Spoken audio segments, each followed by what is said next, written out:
Welcome back to the Bandwich Tapes. I'm Brad Williams, and today I'm sitting down with drummer, percussionist, and composer Beth Goodfellow. Beth and I talk about her long musical partnership with Iron and Wine, and what it's like playing with a songwriter who thinks like a drummer. We get into touch, tone, and why playing quietly, really quietly, might be one of the most important skills a working drummer can learn. We also dig into her move from Los Angeles to Tucson, how that shift created space for her solo marimba looping project, and how the very practical, low-tech way she makes that happen live.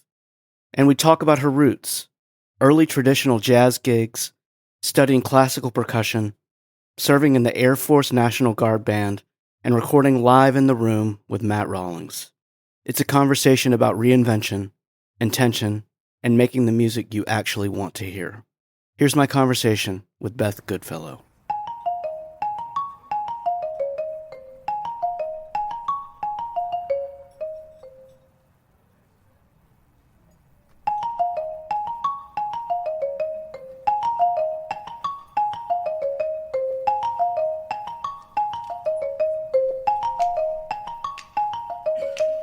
Cicada hum, drumming's done.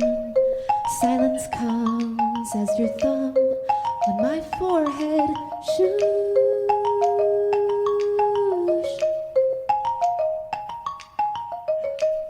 You want someone to take care of. Well, isn't that what we do?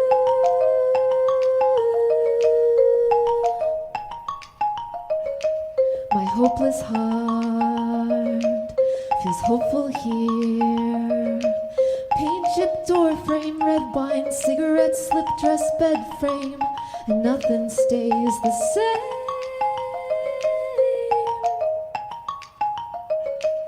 But I know this place is safe. Yeah, I know this place is safe.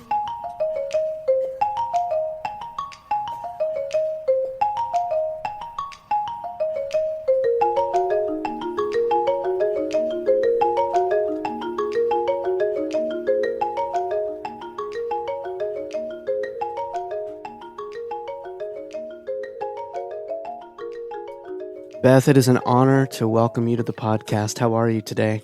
Thanks, Brad. It's an honor to be on. I'm doing well. How are you? I'm doing well.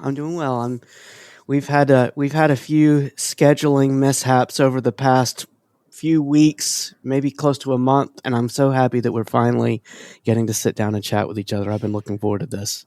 Yes, our paths finally converge. It happened. It finally happened. Yeah. I have been such a fan of yours for so long, and just reached out and hoped that in hopes that we could chat. I love everything you do and how you do it, and I'm just excited to dig in and talk about your journey as a musician.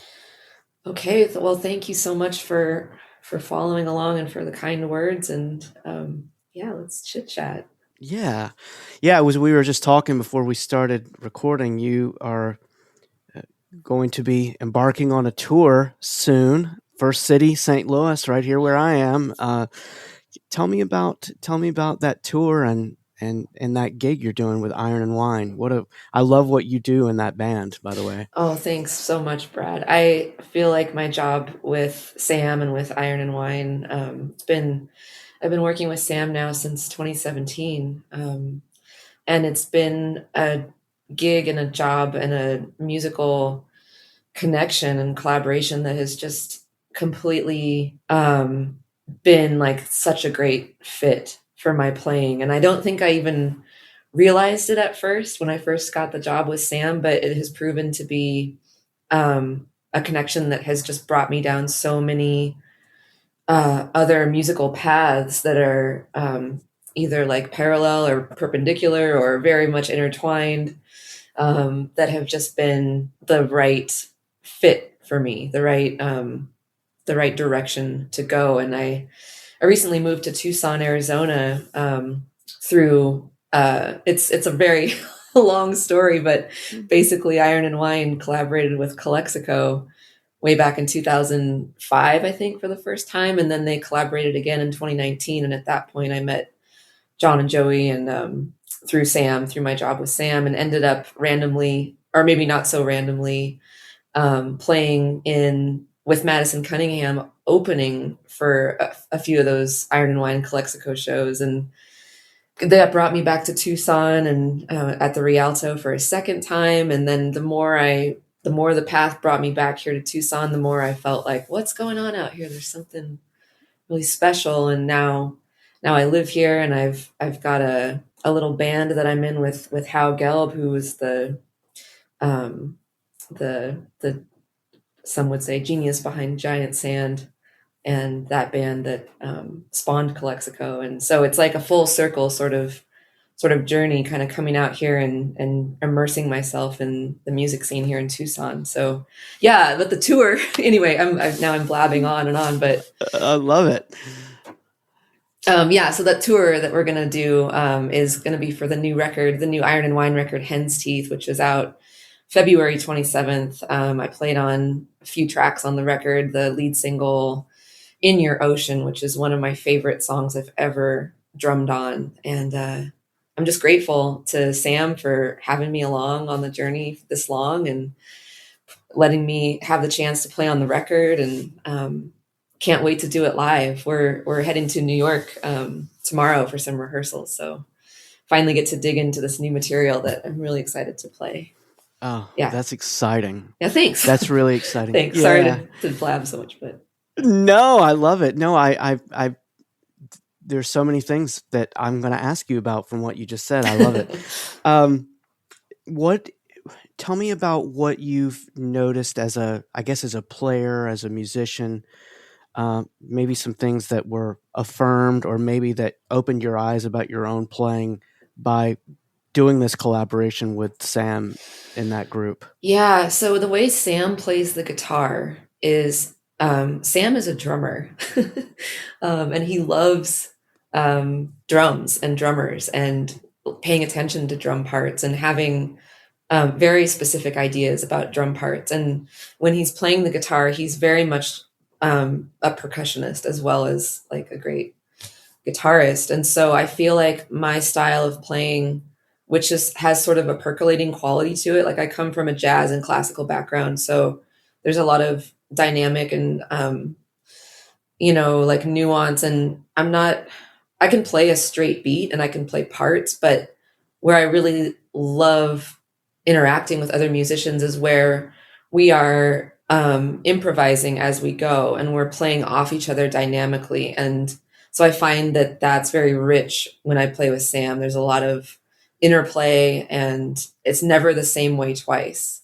And that's a major point of joy for me in playing with Sam. Yeah.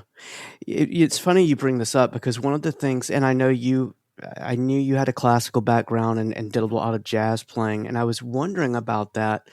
If there are times, because I also started out as a percussionist, played drum set and eventually I was a bass player, but cool.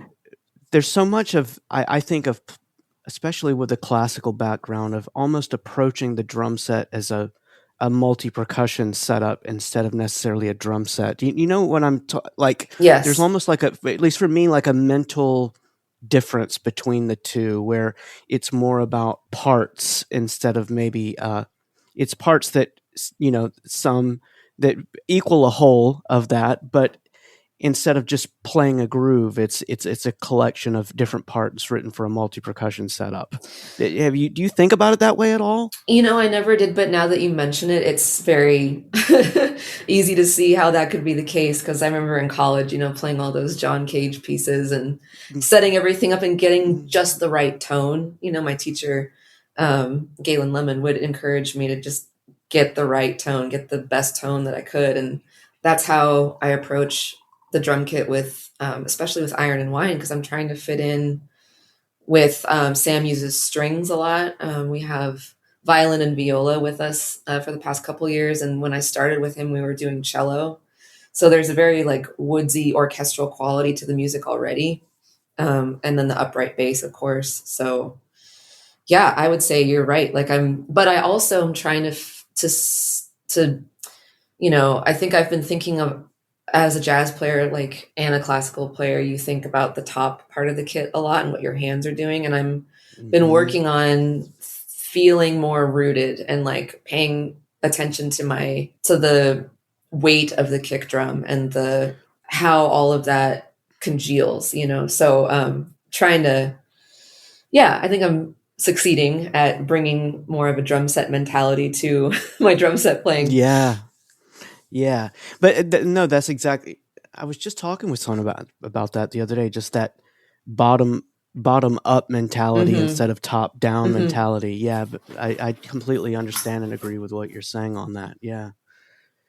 How has being in Tucson, being in Arizona versus being in LA, Mm. have you noticed and I'm saying this as someone who lived for many, many years in Atlanta and now live in St. Louis and don't deal with the people in St. Louis complain they complain about the traffic and I'm like, you guys have no idea what you have no idea what traffic is. Oh my It, gosh, yeah. has your quality of life improved just from that context of being in a different city other than LA? Yeah, I think the biggest difference in my life in Tucson, and I've been here for a year now, is I have time. I have so much time to Yeah. work on my solo project and my collaborations with the musicians here. And in LA, there were so many opportunities. I was always working and like playing for other people and doing that stuff, because it's so expensive in LA. So that would, every job, you're just like hustling all the time. And then Right. there's a lot of stuff to do in LA. So you're always, trying to keep up and stay active in the scene. And I do miss that. I miss being closer into the industry. But I also think I needed a break after 12 years in LA. I wanted to slow things down. And I spent 350 of 500 days on the road over the course of 2024 and 2025. Whew. So that's another reason Wow. I moved to Tucson is I was like, I'm not really here in LA. I'm kind of on the road most of the time. So if I just move my home base out there for a bit, I could save some money.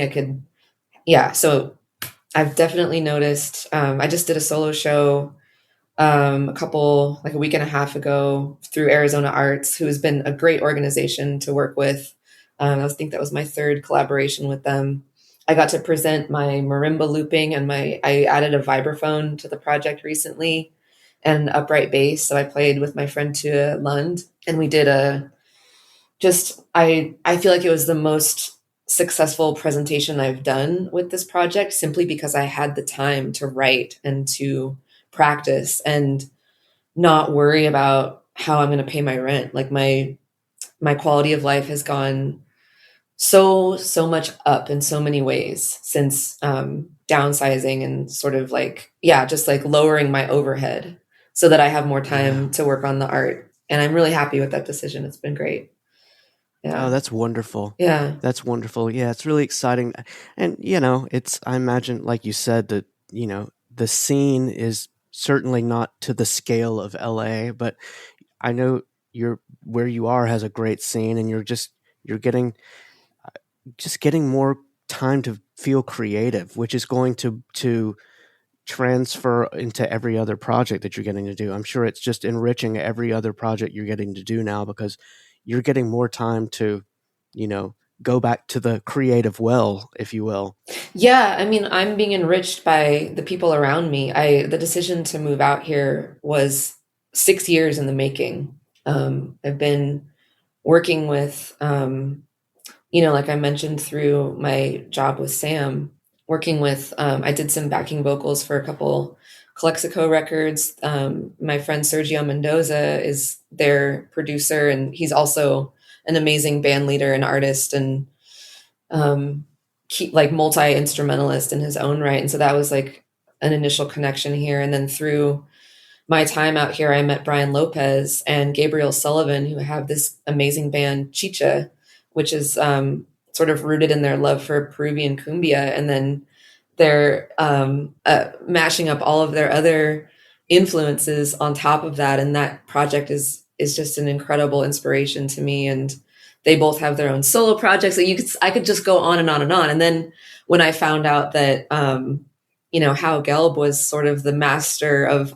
like inspiration and influence on all of these musicians, I knew I had to work with him. And he invited me to sit in with him and play a few shows with him. And then, that was kind of the icing on the decision to just go for it. And then anyway, it's a long story of coincidence, as often happens in Tucson. And here I am. And I just think that those players have influenced me. And so I'm, like any chance I can to collaborate with them, I'm here for that. I think it's going to shape me as a musician for the rest of my life, to spend however much time I can out here that feels right. It's just, obviously wonderful. Very passionate about Tucson. Thanks. Yeah, no, it's so good.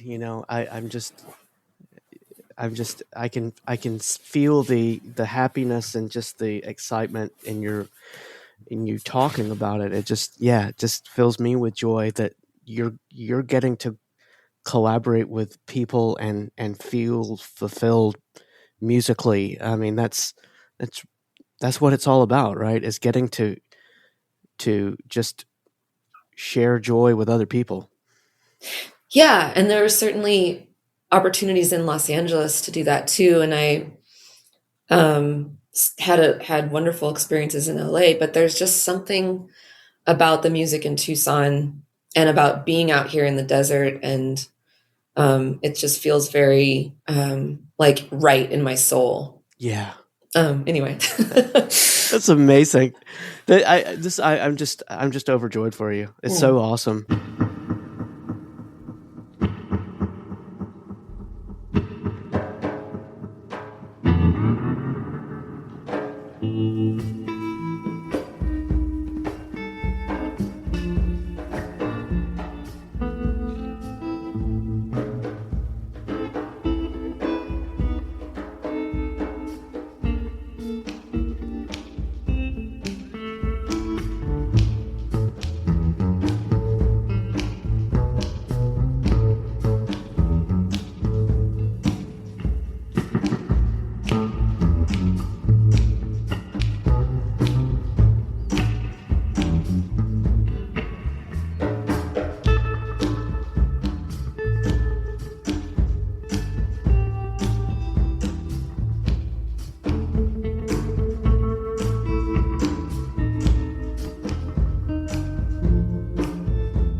I have so many questions about your journey as a drummer, as a percussionist, and really, at some point, I'm going to ask you about how hard it is to play marimba and sing at the same time, because I've never done that before, and I'm like, that has to have some good coordination to do that. I've played drums and sung many times, but I've never played marimba while singing, and I'm curious about that. But before I dig into that, tell me about, when did you start playing and what sparked that interest to you? Yeah, sure. I started playing drums in 5th grade. The band director came around to our classroom and said they needed drummers in the school band, and does anyone want to play the drums? And I just shot my hand up, and about 4 of my friends also did. And so we, it just felt natural to hold drumsticks the first time I ever got a pair, and I never questioned it. It was just, it was natural for me, more so than reading notes. I started on the piano, but the piano was, I don't know, to this day, it's like I'm a better improviser and a player. Like, I can read a drum chart really well, as long as there's no notes. And then you introduce notes and I'm just kind of like, gosh, I don't know, but it's just something that's not as natural to me. I can do it, but the drums was just like immediately like, yes, like, so yeah, that's how I got started. And then I had my teacher, band director in elementary school, his name was Bob Romans, and he passed away last year. But he was so generous with his time, and he would come early in the mornings to my school, which was out in the country in Northern California, like in the San Joaquin Valley. And he would teach us trad jazz songs, like Louis Armstrong style stuff, and make these little bands of the kids that, wanted to do it and could do it. And he would take us around and get us these little gigs at like the Prune Festival or the Asparagus Festival. And so I got some early experience playing on stage. The Sacramento Jazz Jubilee was a big, opportunity to just get up on stage and feel what that's like and perform in front of an audience. So I'm just so grateful to him for giving of his time like that and his passion for music. And yeah, Bob Romans is awesome. That's great. I was a percussion teacher that I started taking lessons with in 8th grade, and he was like, well, and I had a band director as well, same situation. They were both like fathers to me. I mean, it's like, it is so, to have a mentor like that pours their life into yours and just gives you opportunities, even that early. It's like instilling trust in you at an early age that they're going to take you out and give you this opportunity, and trust that they're putting their name alongside what you're doing, and that goes a long way, right? And it's planting those seeds for you that I'm sure you're still sowing to this day. Yeah, I've gotten very lucky with mentors over the years, definitely. Yeah.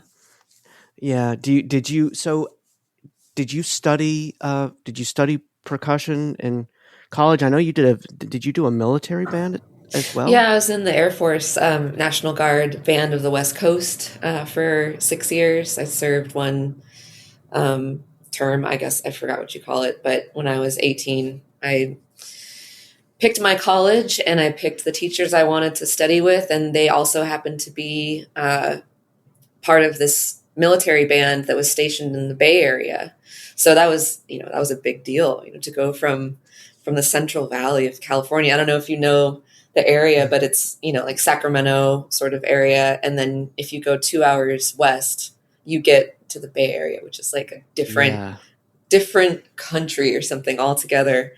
And especially back then, like we didn't even have a Starbucks in my town. And so you would go to these, we would drill once a month, and we get to go to San Jose. It was like such a big deal and so exciting and so cosmopolitan. And I ended up transferring out there to San Jose State. I studied classical percussion performance with Galen Lemon, who is a student of Tony Cerrone, the principal percussionist in the San Francisco Symphony.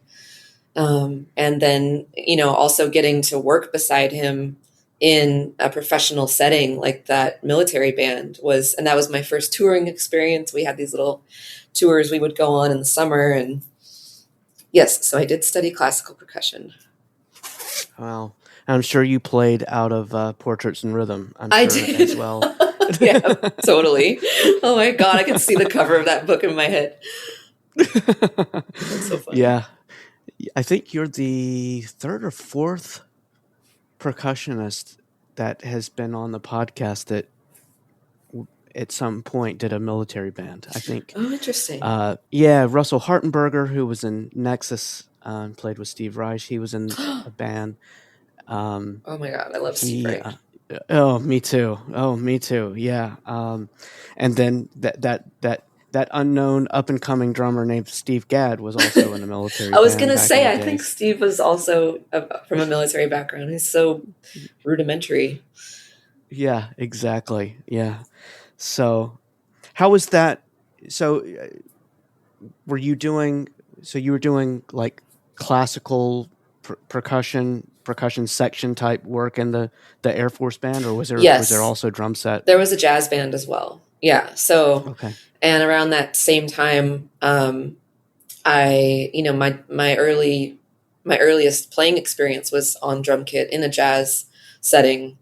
And I got that early roots, like jazz roots, New Orleans experience, like, Baby Dodds and all that. And so I was really well prepared to continue on in the Bay Area. I started getting, once that Sisters in Jazz thing happened, which is still to this day, it's a really important program. It selects collegiate women for an opportunity to go and play these jazz festivals and try to, get more women into jazz, which is, I wish I didn't have to say it, but it's still an ongoing push for that to be more equal. But at the time, it was I think 2002, the Sisters in Jazz. And so when I won that competition, I started getting more work around the Bay. I don't know if that was the reason, but for whatever reason, I started working, maybe because I just showed up on time and I had a car that I could put my drums in. That's probably more like it. But I was very well prepared from having that early jazz background to go on and learn swing and bebop. And the scene in the Bay Area at the time was kind of focused on jazz, the Great American Songbook, and bebop and hard bop. So like anything up to 1965, I think, was what the people I was hanging with were playing. And it was great. It was all such a great experience to like study classical percussion, be in the Air Force National Guard band, and then be doing these gigs around the Bay. Eventually moved to San Francisco and like really started playing in the jazz clubs there with my friends, and played in this band called Gaucho that was we played in the Mission every Wednesday night. And Ralph Carney, the late great Ralph Carney, was part of that project. And we just lost another great drummer, Pete Devine, recently passed away this last week. And then my friend Rob Reich passed away last year. And that's how this beautiful vibraphone came into my life. It's just, I'm sorry, I'm starting to ramble again, but no, it's all connected in my head. Yeah. I don't know how you feel about it, but I've had a season where I've had to say goodbye to important people, and it's just it's tough, right? And you just it makes you take an emotional inventory of the things that are important. And I'm sure you sing that instrument, it probably brings back a lot of memories every time you do. Yeah, every time I play it, I think of Rob. And of course. I mean, it's bittersweet to have his instrument and to get to continue to make music with it. And I wish he was still here, of course. Yeah. So I've been stuck on this road out in the desert beyond the last truck stop. He can hear me singing, it's the song he wants. Old cowboy tune he taught me. My little white boots on a sky blacker than anything. I get so lonesome waiting at the end of the world. Diner signs all blown out, neon asphalt glass, pie shop ghosts, and the voices come. The voices say, let's run away. Do you know how to play? Goodbye, old paint. I'm leaving Cheyenne.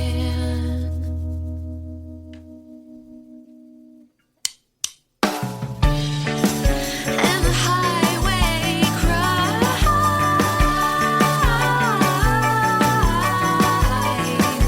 and the sunlight dies.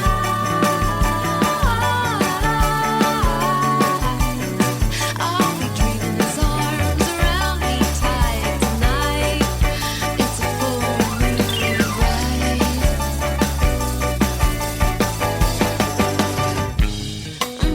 Here comes trouble to cool the oasis size. Tire iron on. So you were talking about the marimba, and I Oh was yeah. for my listeners. I know I love what you do with the looping and the vocal. Thanks. Can you for my listeners, can you explain kind of your setup, maybe the origin of that, and how you make that all possible in a live setting, because it's pretty remarkable. Thanks, Brad. Yes, and I would love it if any of your listeners have any advice or tips, because on specifically miking the marimba for looping. Because right now I have a particular setup that's sort of evolved in response to requests to play live, and I would love to have something of a period of experimentation where I try putting the mics underneath the keyboard, or maybe there's a better way to do it. I'm sure there's a better way to do it, but here's what I have going on right now. I'm sitting right next to my setup right now. I have I think it's either a late 20s or early 30s Deegan marimba, and the model number is a number 52. So it's the model that is, you can break it in half, basically. Like the frame and the resonators all break in half, like they're foldable and collapsible. And so that makes this instrument much more portable for doing live stuff than the first marimba I had, which I think is a number 152, which does not break in half in the middle. It's a earlier model from the 20s. Anyway, so that is what is that? It's like a low F or an F. What would that be? 3.5 octaves or something? Yeah. 3.5 octaves. And I'm miking it with two SM57s that are just on a stereo bar pointed away from each other, like one pointed up the keyboard and one pointed down the keyboard, and that's stationed in the middle, in front of the instrument. So looking at me, the mics are kind of pointed up and down the keyboard. And then those mics are going into, I have a Yamaha MG10XU mixer. And I'm also, these days, I have a vocal mic at the marimba and at the vibraphone, just a 58 at each of those stations. And the 58 from the vibraphone is going also into the mixer. So then from the mixer, I'm going into a Boss RC300 loop pedal. And I put the marimba vocal mic directly into the looper as well, because that looper has a mic input and it has a line in. And then from there, you can just take a line out to the front of house. And then for rehearsing, I just go and I have a little Roland amp that I use. And yeah, that's the setup. I mean, it's just kind of, functional, just two 57s pointed at the keyboard into a mixer, into the looper.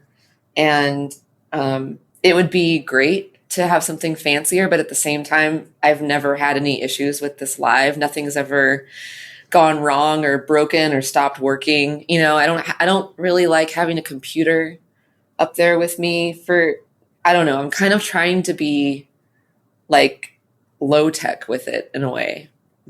No, I get it. No, it makes sense. Yeah, no, I absolutely. And also I would imagine, a pair of 57s, they're like the most durable microphones on planet Earth. And, I would imagine if you're playing in venues that maybe you don't play in too often, it could become a feedback challenge. I mean, there's a lot of elements to it that could make this more difficult, when really what you want to be able to do is to be creative and musical and present what you're doing, and not have to focus so much on all of those other elements. Yeah, exactly. And I've been really fortunate to work in places that have great sound. I did a solo show at Gold Diggers in LA, had wonderful in-house sound there. Played a show at Club Congress here in Tucson, had great sound there. And like the having worked in the jazz and classical spaces so much, I think with my solo project, my intention is that I want to play clubs. Like I like playing for people that are listening and sitting in like a more concert atmosphere, but my heart wants to play, you know, in like clubs. Yeah, I've always absolutely. wanted to do that. And I'm, you know, trying to like figure out, where does this project want to live? Where is it appropriate to, or not? I don't know, who cares what's appropriate sometimes, but what do, like, how can I take the marimba into like a rock space? And I know that's been done many times, but yeah. So I sometimes run distortion pedals through it, and trying to, yeah, just not be so proper, not be so like, yeah, like my classical upbringing is great and fun, but I want to like just break some of those rules, I guess. Yeah.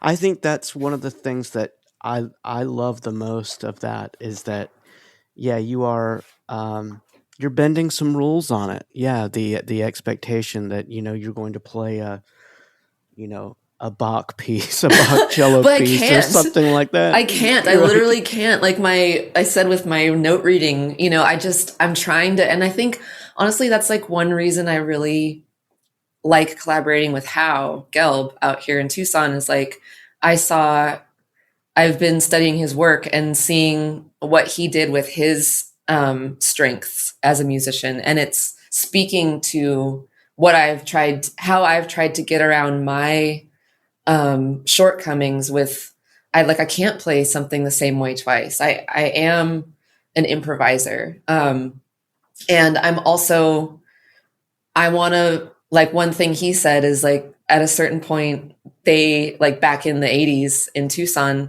they couldn't find the music that they wanted to listen to. They couldn't find it for sale. And so they just made it themselves. And that. he says it's like making your own clothes. And so I love that idea. And it really speaks to me with what I've done with this marimba looping thing. Cause I just wanted something that kind of sounded like Steve Reich, but I wanted to sing over it. Like, I can't play guitar either. So, and then the pandemic hit like right when I decided to lean into the marimba thing. And so originally I wanted it to be like 3 marimba players playing the parts at the same time. But then it just was like, well, I'm quarantined alone for 4 months. I guess I'll buy a looping pedal because I have all this like time. I might as well try to see if I can loop. And then so yeah, I ended up making the music that I wanted to hear, and leaning into my shortcomings of not really being able to play guitar. I didn't have a piano. I had this marimba in my house at the time. So I just made like a chordal texture and then wrote melody over the top of it. And then now what's been going on is I've been reworking a lot of that marimba material for a band, and taking those melodies and finding out what chords fit with those melodies. How can I reharmonize it? And also, how can I simplify it? And I'm collaborating with my friend I mentioned earlier, Gabriel Sullivan. He and I are doing a show next week where we're taking some of my songs and just really simplifying the chords. And he's sort of giving it his twist production-wise. So I'm really excited about how the material can stretch and be reimagined, which is something that Sam Beam does all the time.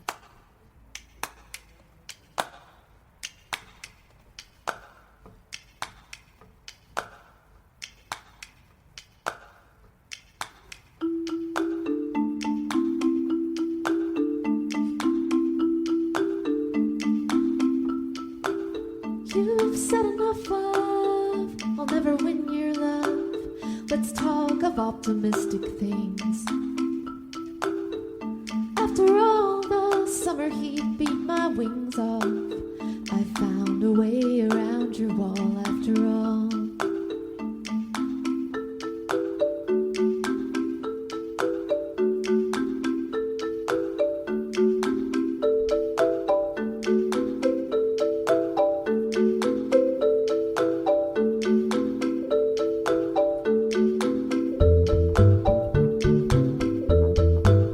And now you answer the door like a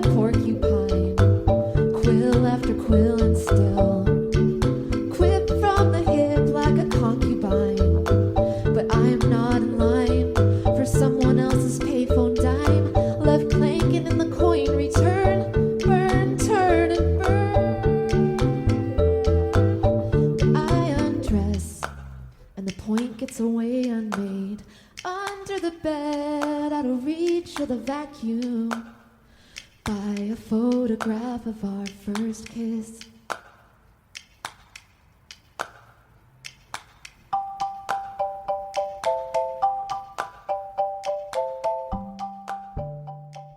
I want to hear all about this. I've been so intrigued, so excited to just hear just everything about this, what you're doing, because I think you have found something that for some reason or another, people, no other musicians have done. And I think it's, number one, it's an amazing thing. And number two, the way you do it is just fantastic. And it's just, yeah, I just can't get enough of it. I love it. Thanks.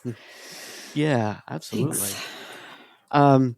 Now, the question I was going to ask about that, though, is how does it compare singing and playing marimba versus playing drum set and singing? Harder? Easier? It's both. I think when you're singing and playing drum set, you're making like an awful lot of racket in front of yourself, and you don't have any pitch reference coming from an instrument that you're playing. So, and you're also like trying to hold down a tempo and a groove. And so there's different challenges with playing drum set and singing versus playing marimba and singing. When I'm playing the marimba and singing, it's almost like you're playing a guitar and singing, like with the 4-mallet thing.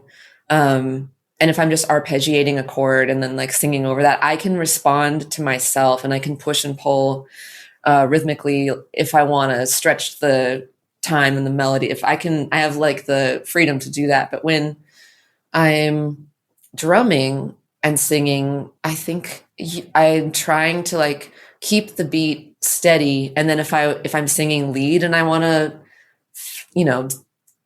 change the timing up or change the phrasing up and push and pull, it's just like your brain has to kind of split into two pieces and do that. And when I'm singing backup though, and drumming, that's a lot easier because then I'm just following the lead vocalist, and like the backing vocals tend to be pretty locked in with the drum parts. And yeah, that's just a pure joy to do that. I love singing backup and playing drums. Yeah, I'm the same way, playing drums or playing bass. I'm with you on that. I just love getting to, because, and as a bass player that sings, I don't know what it's like for you, but I have to make myself not think about one of those items more than the other, because if I do, it can venture into some dangerous territory, because it's like, yeah, I either play this solid part on the instrument, or I want to sing something that's interesting and melodic and maybe not rhythmically square.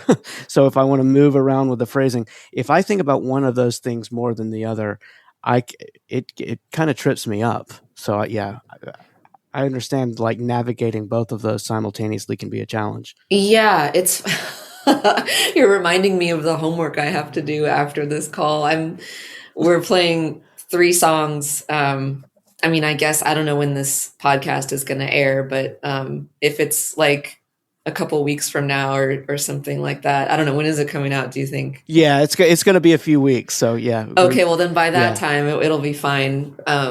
We're doing some promo in New York for Iron and Wine, and I have 3 songs to learn, and Sam just sent us backing vocal instructions to learn. So I have to like get out my practice kit and like, just make sure that the kinetics are there. Like the body is like, the work out the ballet ahead of time. That's exactly it. No, you're exactly right. One of the things as you're talking about playing drum set, one of the things I notice, I feel like you do as well as anyone I've ever heard, is that you play with such drive and such solid groove, whilst also in the setting, if it's necessary, you play so well at a low volume, which I think sometimes can be, in some of the videos I've seen of you, you're like in a radio studio or something like that, which is the necessity of it. But sometimes it's not easy for drummers to play that continues to drive the band and keep it all together without playing loud, you know? Yeah. Is that something that you've consciously worked on, or is it just You know where that comes from, Brad? Where? Playing restaurant gigs. That's it. And being told to shut up and just play quieter. No, it's too loud. It's too loud. It's still too loud. That's literally it right there. Like all those restaurant gigs in San Francisco. Yep. Well, you know what? It is. It set you up for success because and I'm sure you've seen it. There, some players just have a lot of trouble holding all of that together while also playing soft. It's not for everyone. Yeah.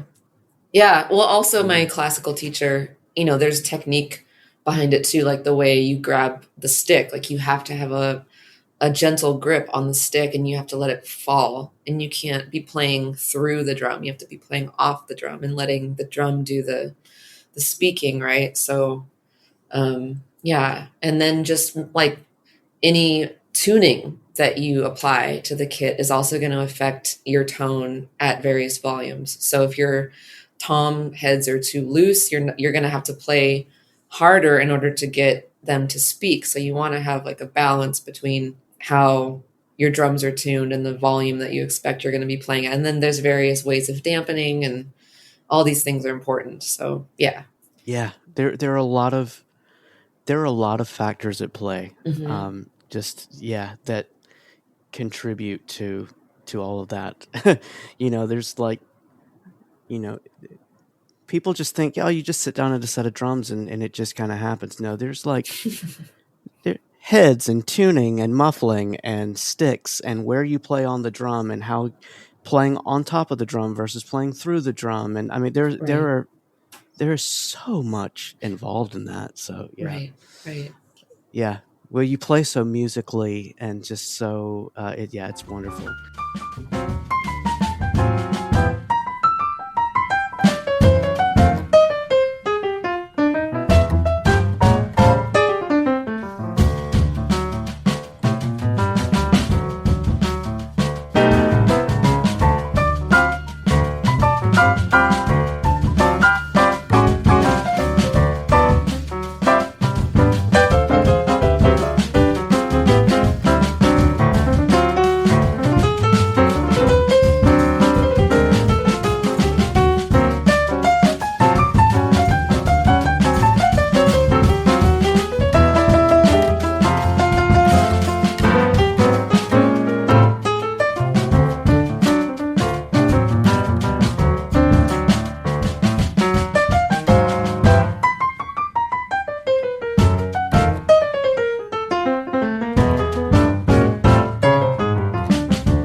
One of my favorite performances of you, and I think I talked with him about it when he was on the podcast, was that you played on Matt Rawlings' trio album. Yes. I love Matt. I love Matt too. He's done 2 trio albums, and the first one, Carlos Vega played drums on. Yes. And the second one you played on, and I just love both of them. Love both of them. What you played is so fantastic. Yeah, I really love Carlos Vega's playing, and sometimes I'll look at the credits when I'm listening to like 90s country and I'll be like, is this Carlos Vega? I think this might be Carlos Vega, and often is. Yeah. Don't Let Our Love Start Slipping Away by Vince Gill. Mm-hmm. He, like that recording, everything about it, and his playing is amazing. I agree. My son's he also studied percussion, and he's a big Carlos fan, like his old man is, and we will, every time we're together, he lives in Austin, but every time we're together, we always listen to Carlos play Country Road with James Taylor because of just how it's just, oh my gosh, it's just so good. So yeah. But I want to talk about you playing on that album with Matt. Okay. Tell me. I want to talk about Yeah, we could both gush on Carlos all day. I miss his playing so much. Yeah. How tell me about how that project came your way and what that was like working with Matt, because he's an incredible player too. My goodness, Matt's touch and his dynamics and his creativity. Every time I get the chance to play live with him, I just feel so energized. We did a show. I had this like crazy year of touring last year, and I had 2 days off between an Iron and Wine tour that ended in Santa Barbara. And then I was supposed to fly to Chicago to start up with Pokey Lafarge like 2 days later. And Matt randomly got this gig at a jazz club called Libretto, which is in Paso Robles, which is an amazing place. Like the next day after, like on the 2 days in between. And I was like, yes, like I have to, because it's going to be, yeah, we recorded the trio record at Valentine Studios in LA, which is like this lost in time, like time capsule of a studio. It was, Matt found me through Instagram. It was one of those Instagram opportunities that just came my way because he liked I guess, my posts of me playing on Instagram. And then David Pilch joined us on upright bass, and we recorded it all live in the same room together. I don't even think there was any baffling between us, maybe a little bit, but the intention was it's all in the room. We're going to do live takes. There's no fixing anything. It's just whatever happens, happens. And I had to play so quiet. Like what you're hearing on the record is like, the compressors are bringing up the sound of the drums. And like, It was just that the piano was open and the mics were in the piano, and I was right next to the piano. And so they're just like, can you play softer? Can you play softer? I was like, okay, yeah, I can play softer. And then you're having to do all these jazz acrobatics because the music is so wonderfully complex. And then it's just like, oh my God, like I'm trying to play so quiet and do this groove. It was like a very Steve Gadd attempt moment. Well, your playing on it is just beautiful, and it's so musical, and just the tone from the instruments. It just sounds so good. And yeah, the drums are speaking so well, even if you're having to play them so quietly. I mean, it's fantastic. Thanks. Yeah, it's really good. I think that's my vintage Gretsch round badge kit, mid 60s. I don't remember what snare I played, but it's probably my red Radio King Slingerland. Yeah. I don't know. It's been a while. Sounds so good. It's been like three or 4 years since we did that record. Yeah. So before we go, I'd love to hear about just what the year holds for you. I know as we were talking about, you're going on tour with Sam and the band, Iron and Wine. Do you know how many dates are on that tour? Yeah, so 2 legs have been announced. If you go to the Iron and Wine website, you can see the tour schedule. There's a spring leg that's going to be end of April through about the end of May. And then we're hitting the road again for some dates that were just announced for September, October. Very excited to be playing a Tucson show and then a couple of dates in LA as well. It'll be nice to go back to the old stomping ground. So yeah, those 2 things are on my calendar. And honestly, this year, after the 350 out of 500 days I mentioned, this year I'm being very intentional about making space for my solo project and my collaborations here in Tucson. There's some rumblings of some things that we might be putting together. We'll see what happens. Things are brewing. What else is going on? I think this might be announced by the time this podcast airs, but I'm going to be doing a little something at Luck Reunion next month. That I don't know what it is yet. I mean, I know what the concept is, but we haven't like finalized the details, but that's coming together. Just, trying to, I have a birthday show next weekend with, like I mentioned, collaborating here in town. And it's after doing so many shows all over the world for the past couple of years, it's really meaningful to be in a place where I can afford to make space for this marimba and vibraphone project, and then also see how that translates into a band that I can play shows with, and then maybe, start booking my own little mini tours. I know it's like really difficult to do that, especially now with touring being more expensive and harder than ever. But I think it's just something, it's just something that I want to learn how to do. And I've always been touring from the perspective of a side person. And I would love to go play a little show in Santa Fe or a little show in, I don't know, Joshua Tree, and just trot this project around and see where it resonates and just experiment with it. It's time to do that. Yeah. Well, and it's such an incredible project, and I think that audiences everywhere would resonate. It would resonate with them, and they would really enjoy it. Not just the concept of it, but the way that you execute it, right? The concept can be everything. Yeah. It can, is one thing, but you have to be musical behind it, and right and deliver the emotional piece of the music that goes with it. And that's, to me, that's the magic of it, is that you are delivering the music that makes it what it is.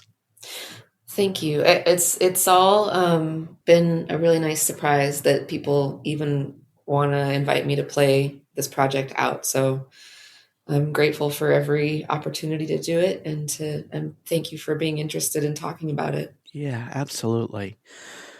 Well, best of luck. Thanks. It's been such a fun time talking with you, and I've been a fan of yours for so long, and I just love everything you do and how you do it. So I'm just going to keep watching and listening for everything that you're doing from now on. Thanks, Brad. I appreciate it, and I hope we get to hang out a little bit in St. Louis when I come through with Iron and Wine in April. That is my hope. Yeah, that'll be great. Cool. Thanks, Beth. Have a great day. All right, you too. If you enjoyed this conversation, please follow or subscribe to the Bandwich Tapes wherever you listen, and consider leaving a rating or review. Thanks for listening, and I'll see you next time.